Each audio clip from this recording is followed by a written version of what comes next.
S Tipu ಜಯಂತಿಯನ್ನ ಈಗ ಆಚರಣೆಯನ್ನ ಮಾಡಿ ಎಲ್ಲರೂ ಒಟ್ಟಿಗೆ ಸೇರಿ ಒಂದು ಕಡೆಯಲ್ಲಿ ಅವನ ಸ್ಮಾರಕವನ್ನ ಪೂಜೆಯೋ ಅಥವಾ ನಮಾಜೋ ಏನೋ ಮಾಡೋಣ ಅಂತ ಹೇಳಿದ್ರೆ ಏನೂ ಇಲ್ಲ. ಎಸ್ ಇದನ್ನ ಹೇಳ್ತಾ ಇದ್ದೆ. ಶಶಿಧರ್ ಅವರು ಮಾತಾಡ್ತಾ ಸರ್, ಈ ಆಪ್ ಪಕ್ಷದಿಂದ ಬಲವಾಗಿ ಇದಕ್ಕೆ ವಿರೋಧ ಏನಾದ್ರೂ ಇದೆಯಾ ಅಥವಾ ಕೇಜ್ರಿವಾಲ್ ಅವರ ನಿಲುವುಗಳು ಯಾವ ರೀತಿ ಇದೆ ಅಂತ ನಮ್ಗೆ ಗೊತ್ತಿದೆ, ಅವರು ಇದಕ್ಕೆಲ್ಲ ವಿರೋಧ ಮಾಡುವವ್ರ? ನೋಡಿ, ನಮ್ದು ಒಂದೇ ನಿಲುವು, ಈ ದೇಶದ ಈ ರಾಜ್ಯದ ಸರ್ವಾಂಗೀಣ ಅಭಿವೃದ್ಧಿ. ಅವರು irrespective of the caste, irrespective of the community, ನಮ್ದಷ್ಟೇ ಇರೋದು. ನಾವು ಇಂತಹ ಒಂದು ಇದಕ್ಕೆ ನಾವು ಹೋಗುವಂಥವ್ರಲ್ಲ. ಅದು ನಮ್ಮ ಆಮ್ ಆದ್ಮಿ ಪಾರ್ಟಿಯಿಂದ ಅರವಿಂದ್ ಕೇಜ್ರಿವಾಲ್ ಅವರು ಸ್ಪಷ್ಟಪಡಿಸಿದ್ದೇವೆ, ನಾವು ಹಾಗೆ ನಡ್ಕೊಳ್ತಾ ಇದ್ದೀವಿ. ಕರ್ನಾಟಕದಲ್ಲಿ ನಾವು ಈ ಥರ ಕೋಮು ದ್ವೇಷಗಳನ್ನಾಗಲಿ ಈ ರೀತಿಯ ವೈಭವೀಕರಣಗಳನ್ನಾಗಲಿ ಒಂದು ಜಾತಿಗೆ ಇನ್ನೊಂದು ಜಾತಿಗೆ ಎತ್ತಿಕ್ಕುವಂಥ ಕೆಲಸಗಳನ್ನು ನಾವು ಮಾಡೋದು. ಸರ್ ಹೇಳಿದ್ರು, ಅಶೋಕ್ರವರ ಭಾಷೆಯನ್ನು ನಾವು ಕೇಳಿದ್ವಿ. ಇದೊಂದು ಒಂದು ಪ್ರತಿಪಕ್ಷದ ನಾಯಕನಾಗಿ ಈ ರೀತಿಯಾದಂಥ ಭಾಷೆಗಳನ್ನು ಪ್ರಯೋಗ ಮಾಡೋದು ಅಪ್ರಸ್ತುತ. ಅವ್ರಿಗೆ ಯಾಕೆ ಈ ರೀತಿ ಬಂದಿದೆ ಅಂದರೆ, ಇವರನ್ನು ಉಪಯೋಗಿಸ್ಕೊಂಡು ಈ ರೀತಿ ಭಾಷೆ ಮಾತಾಡಿದ್ರೆ ನನಗೆ ಈ ರೀತಿ ಹಿಂದೂಗಳು ಓಟ್ ಹಾಕ್ತಾರೆ. ಇದೆಲ್ಲ ಕೇವಲ ವೋಟ್ ಪೊಲಿಟಿಕ್ಸ್ ಆಗೇ ಇದ್ದಿದೆ. ಇವರೆಲ್ಲ ಆರಾಮಾಗಿ ಹಿಂದೂ ಮುಸ್ಲಿಮರೆಲ್ಲ ಜೊತೆಗೆ ಇದ್ದಾರೆ. ಎಲ್ಲಿ ಮನೆಗಳ ಹತ್ರ ಎಲ್ಲ ಆರಾಮಾಗಿ ಇವರು ಹೋಗಿ ಬಿರಿಯಾನಿ ತಿನ್ಕೊಂಡ್ಬರ್ತಾರೆ, ಅವರು ಬಂದು ಒಬ್ಬಟ್ಟು ತಿನ್ಕೊಂಡು ಹೋಗ್ತಾರೆ, ಎಲ್ಲನೂ ನಡೀತಾ ಇದೆ. ಆದರೆ ಇಂತಹ ಪೊಲಿಟಿಕ್ಸ್ ಅಂತ ಬಂದಾಗ ನೀನು ಬೇರೆ ನಾನು ಬೇರೆ ಅನ್ನುವ ಈ ಪ್ರವೃತ್ತಿ ಇದೆಯಲ್ಲ, ಈ ರಾಜಕಾರಣ ಹೋಗ್ಬೇಕು. ಈ ಪೊಲಿಟಿಕ್ಸ್ ಹೋಗ್ಬೇಕು. ಎಲ್ಲರೂ ಒಂದೇ. ದೇಶದ ಜನ ಯಾರು ಸರ್ವಾಂಗೀಣ ಅಭಿವೃದ್ಧಿಗೆ ಶ್ರಮಿಸಬೇಕು ಅವರು ಅದನ್ನು ಮಾಡೋಣ. ಕೆಳಮಟ್ಟದಲ್ಲಿರ್ತಕ್ಕಂಥವ್ನು ಇವತ್ತು ಸಾಕಷ್ಟು ಜನ ಕೆಳಮಟ್ಟದಲ್ಲಿದ್ದಾರೆ. ಇವತ್ತು 45 ಕೋಟಿ ಜನಕ್ಕೆ ನಾವು ಫ್ರೀ ಅಕ್ಕಿಯನ್ನು ಕೊಡ್ತಾ ಇದ್ದೀವಿ ಅಂದರೆ 80 ಕೋಟಿ, ಹೌದು 80 ಕೋಟಿ ಜನಕ್ಕೆ ನಾವು ಫ್ರೀ ಅಕ್ಕಿಯನ್ನು ಕೊಡ್ತೀವಿ ಅಂತ ಇವರು ಹೆಮ್ಮೆಯಿಂದ ಹೇಳ್ಕೊಂತಾರೆ ಪ್ರಧಾನಮಂತ್ರಿಗಳು. ನಾಚಿಕೆ ಆಗಬೇಕಲ್ವಾ?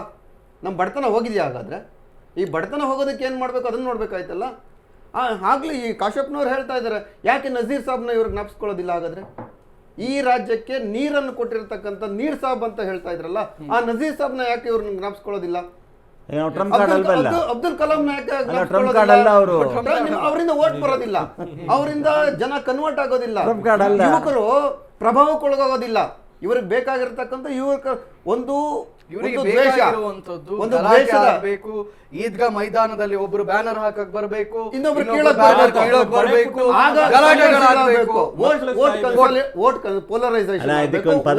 ಕನ್ಸಾಲಿಡೇಷನ್ ಆಗ್ಬೇಕು, ಇಷ್ಟೇ ಇವ್ರು ಬೇಕಾದ್ರೆ ಅಧಿಕಾರ.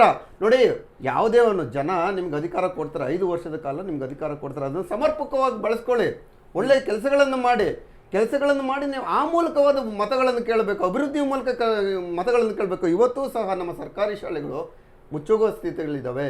ಅವ್ರು ಮೊನ್ನೆ ನೋಡಿದೆ, 3,500 ಸರ್ಕಾರಿ ಶಾಲೆಗಳಲ್ಲಿ ಶೌಚಾಲಯಗಳೇ ಇಲ್ಲ ಅಂತ ಹೇಳಿ ವರದಿ ಆಗಿದೆ. ಶಿಕ್ಷಕರೇ ಇಲ್ಲ, ಸ್ಟೂಡೆಂಟ್ಸ್ ಬರ್ತಾ ಇಲ್ಲ. ಒಬ್ಬೊಬ್ಬ ಮಾಸ್ಟರ್ ಮಕ್ಕಳನ್ನ ಪಾಠ ಮಾಡಕ್ಕೆ ಒದ್ದಾಡ್ತಾ ಇದ್ದಾನೆ. 3 ಕ್ಲಾಸ್, 4 ಕ್ಲಾಸ್, 5 ಕ್ಲಾಸ್ ಒಬ್ಬ ಮಾಸ್ಟರ್ ಮಾಡ್ಕೋತಾ ಇದ್ದಾರೆ. ಅಂದ್ರೆ ಎಲ್ಲ ಪ್ರೈವೇಟೀಕರಣ ಮಾಡ್ತಾ ಇದ್ದಾರೆ. ಯಾರು ಪ್ರೈವೇಟೀಕರಣ ಮಾಡ್ತಾ ಇರೋದು? ಎಲ್ಲ ವಿಚಾರಗಳಿಗೆ ಪರಿಹಾರ ಎಲ್ಲಿ ಸಿಗಬೇಕು ಅಂತ ಅಧಿವೇಶನದಲ್ಲಿ ಇವತ್ತು ಏನ್ ಚರ್ಚೆ ಆಗ್ತಾ ಇದೆ? ಈ ಎಲ್ಲಾ ವಿಚಾರಕ್ಕೆ ನಿಮ್ಮ ಹತ್ರ ಬರ್ತೀನಿ. ಎಲ್ಲೋ ಒಂದು ಕಡೆ ಕುಮಾರಸ್ವಾಮಿ ಅವರು ಇತ್ತೀಚೆಗೆ ಹಿಂದುತ್ವವಾದ ಆರಂಭಿಸಿದ್ದಾರೆ. ಭಗವದ್ಗೀತೆ ಕುರಿತಾಗಿ ಲೆಟರ್ ಬರೀತಾರೆ. ಅಲ್ಲ ಸರ್, ಭಗವದ್ಗೀತೆಯನ್ನು ಎಲ್ಲದಕ್ಕೂ ಮಕ್ಕಳ ಭಗವದ್ಗೀತೆ ಊಟ ಕೊಡೋದ ಅಂತ ಕೇಳೋದು. ಆದ್ರೆ ಇವತ್ತು ಬೇಕು ಪುಸ್ತಕದಲ್ಲಿ ಹೇಳಿ ಸರ್. ಇದಕ್ಕೆ ಹೇಳ್ತಾ ಇರೋದು ವೋಟ್ ಪೊಲಿಟಿಕ್ಸ್. ಏನ್ ಗೊತ್ತಾ, ಬಿಜೆಪಿ ಅವರು ಪಠಣ ಅದು ಎಲ್ಲ ಭಗವದ್ಗೀತೆ ಪಠಣ ನಮ್ಮ ಹಿಂದೂ ಧರ್ಮ ಗ್ರಂಥದಲ್ಲಿ ಒಂದು ಸಿಲೆಬಸ್. ಅದು is only syllabus which teaches you how to lead a life, moral value, ethics ಅಷ್ಟೇ. ಇಲ್ಲಿ ಏನ್ ಗೊತ್ತಾ, ಹೇಳಿ ನೀವೀಗ ಹಿಂದುತ್ವವಾದಿ ಅನ್ನತಕ್ಕಂಥದ್ದು ಕರೀಲೇಬೇಕಂತಂದ್ರೆ ದೇವೇಗೌಡರ ಕುಟುಂಬ ಪೂಜೆ ಪುನಸ್ಕಾರಗಳ ಮುಖಾಂತರ ಹೆಸರುವಾಸಿ ಅವರು. ಎಲ್ಲೂ ಹೋದ್ರು ಕೂಡ ಅವರು ದೇವಸ್ಥಾನಗಳು ಭೇಟಿ ಮಾಡೋದು, ಹೋಮಗಳು ಮಾಡಿಸೋದು ಇದೆಯಲ್ಲ,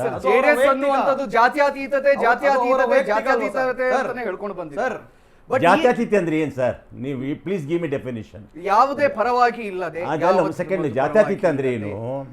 you give me the narrative complex ಹೇಳಿ ನನಗೆ. ನನ್ನ ಪ್ರಶ್ನೆಯಲ್ಲಿ ಏನಂದ್ರೆ ಸರ್, ಇದುವರೆಗೆ ಇಲ್ಲದೆ ಇದ್ದ ಕುಮಾರಸ್ವಾಮಿ ಈಗ ಯಾಕೆ ಹಿಂಗಾದ? ಹೌದು, ಈಗ ಸಡನ್ ಆಗಿ ಬಿಜೆಪಿ ಒಟ್ಟಿಗೆ ಮಿಂಗಲ್ ಆದ ನಂತರ ದೃಷ್ಟಿಕೋನ ಬದಲಾಯಿಸ್ಕೊಳ್ಬೇಕು. ಯಾಕಂದ್ರೆ ಪ್ರಶ್ನೆ ನೋಡಿ ಸರ್, ಇಲ್ಲಿ ಕುಮಾರಸ್ವಾಮಿರವರು ಹೀಗಾಕೆ ಹಿಂಗಾದ್ರು ಅಂತಕ್ಕಿಂತ ಪ್ರಶ್ನೆ ಅಲ್ಲ ಅದು. ಕಾಲ ಪಕ್ವತೆ ಬಂದಾಗ ಬದಲಾವಣೆಗಳಾದ ಅಂದ್ರೆ ಸಾಂದರ್ಭಿಕ ಶಿಶು ಅಂತ ಇದ್ದೀರಾ? ಸಾಂದರ್ಭಿಕ ಶಿಶು ಅಂತ ಇದ್ದೀರಾ ತಾವು? ಯಾಕೆ ಅಂದ್ರೆ ಸಾಂದರ್ಭಿಕ ಶಿಶು ಆಯ್ತು ನೋಡಿ. ಯಾವ ಭಗವದ್ಗೀತೆಯನ್ನು ನಮ್ಗೆ ಹೊಟ್ಟೆ ತುಂಬುತ್ತಾ ಅನ್ನೋರು ಇವತ್ತು ಭಗವದ್ಗೀತೆ ಪುಸ್ತಕದಲ್ಲಿ ಬರಬೇಕು ಅಂದ್ರೆ ಬೈಬಲ್ ಅಲ್ಲಿ ಕೆಲವು ಪಾಠದ ಪುಸ್ತಕ ಸೇರಿಸೋಣ, ಕುರಾನ್ ಅಲ್ಲಿ ಇರೋ ಪಾಠ ಪುಸ್ತಕ ಸೇರಿಸೋಣ, ಭಗವದ್ಗೀತೆ ಸೇರಿಸೋಣ. ಯಾರಿಗೆ ಬೇಡ ಅಂದಿದ್ದು ಅಲ್ಲ ಅಲ್ಲ, ಇದು ಯಾಕೆ ಒಂದು ಕೇವಲ ಧರ್ಮ? ಯಾವ ಧರ್ಮ ಒಳ್ಳೆ ವಾಸ್ತು ಅಂಶಗಳು ಇದೆ ಅದನ್ನ ಸಿಟಿ ಗೌಡ್ರು ಕಾಲ್ಪನಿಕ ಒಂದು ಗುರಿಗೌಡ ನಂಜೇಗೌಡ ಅಂತ ಸೃಷ್ಟಿ ಮಾಡಿದ್ರು. ಮಾನವೀಯತೆ ಮನುಷ್ಯ ಸರಿನಾ? ಅದರಿಂದ ಅದೊಂದು ಒಳ್ಳೆ ಸೃಷ್ಟಿ ಮಾಡಿದ್ರು. ತಗೊಂಡ್ ಬನ್ನಿ ಅಲ್ಲ, 100% ಮಾಡ್ಲೇಬೇಕು ಅಂತ ಹೇಳಿಲ್ಲ. ಯಾಕೆ ಕೇವಲ ಒಂದು ಧರ್ಮಕ್ಕೆ ಸೀಮಿತ? ನ್ಯಾಷನಲ್ ಎಜುಕೇಶನ್ ಪಾಲಿಸಿ 100% ಸರ್, ಒಂದೇ ಧರ್ಮಕ್ಕೆ ಯಾಕೆ ಸೀಮಿತ ಅಂತ ನಾನು ಅವ್ರ ಧರ್ಮದಿಂದ ಸೇರಿದಾರೆ. ನೀವು ನಿಮ್ ಕುರಾನಿಂದ ತೋರಿಸ್ರಿ. ಹಂಗಾಗಲ್ಲ ಅದು ನಿಮ್ಮ ಸರ್. ಕುರಾನಲ್ಲಿ ಏನ್ ಒಳ್ಳೆ ವಿಷಯ ಅವರು ಇದೆ ಒಂದು ಅದನ್ನ ಸಾಂವಿಧಾನಿಕ ಪದವಿಯಲ್ಲಿದ್ದಾರೆ. ನೀವು ಅವ್ರ ಧರ್ಮ ಅಂತ ಹೇಳಕ್ ಬರಲ್ಲ. ಇದು take this back this word. Sir ಈಗ ನಾನೊಂದು ಪಾಯಿಂಟಿಗೆ ಬರ್ತೀನಿ. ಕುರಾನ್ ಅನ್ನ ಟೀಚ್ ಮಾಡೋಕೋಸ್ಕರವೇ ಮದ್ರಸಗಳಿವೆ. ಹೌದು, ಭಗವದ್ಗೀತೆಗೆ ನಮ್ಮ ಯಾಕೆ ಗುರುಕುಲ ಪೀಠಗಳಿಲ್ವಾ? ಗುರುಕುಲಿಲ್ವಾ? ಎಷ್ಟಿವೆ? ಹಾ, ಆ ಪ್ರಶ್ನೆಯನ್ನ ಕೂಡ ನಾವೆಲ್ಲ ಹೌದು ಹಾಕ್ಕೊಳ್ಬೇಕಾಗುತ್ತೆ. ಇದೆ ಅಲ್ವಾ? ನಾನು ಕ್ಲಾರಿಫೈ ಮಾಡ್ತೀನಿ ತಾಳಿ ನಿಮಗೆ. ಅಲ್ಲ ಸರ್, 2000 ಭಗವದ್ಗೀತೆಯ ಸ್ಥಾಪನೆ ಪಠಣ ಆಗಿದ್ದು ನಿನ್ನೆ ಮೊನ್ನೆದಲ್ಲ.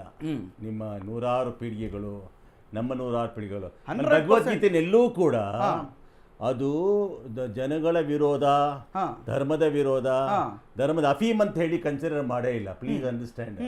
ಭಗವದ್ಗೀತೆ ಹುಬ್ಬುಲ್ ವತನ್ ಮಿನಲ್ ಈಮಾನ್ ಅಂತ ನಮ್ಮ ಕುರಾನ್ ಅಲ್ಲಿ ಇದೆ. ಅಂದ್ರೆ ಯಾವ ಮುಸಲ್ಮಾನರು ಅವರ ದೇಶ ಯಾವ್ದಿದೆ ಅದಕ್ಕೆ ಪ್ರೇಮಿಸೋದು ಇಸ್ಲಾಮಿನ ಧರ್ಮ ಅಂತಿದೆ. ಅದರಲ್ಲಿ ಏನ್ ತಪ್ಪಿದೆ? ದೇಶ ಪ್ರೇಮ ಇದೆ ಅಲ್ವಾ? ಪ್ರಧಾನಿಗೆ ಹುಬ್ಬುಲ್ ವತನ್ ಮಿನಲ್ ಈಮಾನ್ ಅಂತ ಅದು ದೇಶ ಪ್ರೇಮ ಹೇಳ್ಕೊಡ್ತಾ ಇದೆಯಲ್ಲ ಕುರಾನ್ ಕೂಡ. ದೇಶ ಪ್ರೇಮವನ್ನು ಹೇಳ್ಕೊಡ್ತಾ ಇದೆ. ಅದ್ಯಾಕೆ ಇಲ್ಲ? ವಿಗ್ರಹ ಪೂಜೆಯನ್ನ ಮಾಡುವವರನ್ನ ಏನ್ ಮಾಡ್ಬೇಕು? ಸರ್, ಈಗ ಕುರಾನ್ ವಿಚಾರಕ್ಕೆ ಬಂದಾಗ ಕುರಾನಿನ ವಿಗ್ರಹ ಪೂಜೆ ಮಾಡುವವರನ್ನ ಏನ್ ಮಾಡ್ಬೇಕು ಅಂತ ಹೇಳಿದ್ದಾರೆ. ಭಗವದ್ಗೀತೆ ಸ್ಟಾರ್ಟ್ ಆಗೋದೇ ಧರ್ಮಕ್ಷೇತ್ರ ಕುರುಕ್ಷೇತ್ರ ಅಂತ ಒಂದು ಪದದಿಂದ ಸ್ಟಾರ್ಟ್ ಆಗುತ್ತೆ. ಅದೇ ಅಲ್ಲಿ ದುರ್ಯೋಧನ ಯುದ್ಧದ ಬಗೆಯಿಂದ ಸ್ಟಾರ್ಟ್ ಮಾಡ್ತಾ ಇದ್ದಾರೆ. ಕರೆಕ್ಟ್ ಅಲ್ವಾ? ಧರ್ಮ ಅಂದ್ರೆ ಏನ್ ನೀವು ಮೊದಲು ಅರ್ಥ ಮಾಡ್ಕೋಬೇಕು. ತಾವ್ ಹೇಳಿ ಸರ್, ಅದರಲ್ಲಿ ಇರೋ ತಮ್ಮ ಅಭಿಪ್ರಾಯ ಹೇಳಿ. ಪೂಜೆ ಮಾಡಬೇಕು, ಆಮೇಲೆ ಐಡಲ್ ಪೂಜೆ ಮಾಡ್ಬೇಕಂತ ಇಲ್ಲ. ಧರ್ಮ ಅನ್ನೋದು ಕಾನ್ಸೆಪ್ಟೇ ಬೇರೆ. ಹೌದು, ನಮ್ ಜೊತೆ ಹಿಸ್ಟೋರಿಯನ್ಸ್ ಇದಾರೆ, ಅವ್ರು ನಿಮ್ಗೆ ಒಳ್ಳೆ ರೀತಿ ತಿಳಿಸ್ಕೊಡ್ತಾರೆ. ಅದರಲ್ಲಿ ಭಗವದ್ಗೀತಾನಲ್ಲಿ ನಾವಿಲ್ಲಿ ಭಗವದ್ಗೀತಾ ಬಗ್ಗೆ ಚರ್ಚೆ ಮಾಡಕ್ ಕೂತಿಲ್ಲ. ನಿಮ್ಗೆ ಅರ್ಥ ನಿಮ್ ಸ್ವಲ್ಪ ಗಮನಕ್ಕಿರ್ಲಿ ಅಂತ ಹೇಳ್ತಾ ಇದೀವಿ. ಓಕೆ, ಅದ್ರಲ್ಲಿ ಸರ್, ಧರ್ಮ ಈಗ ಬೇರೆ ವಿಷಯ.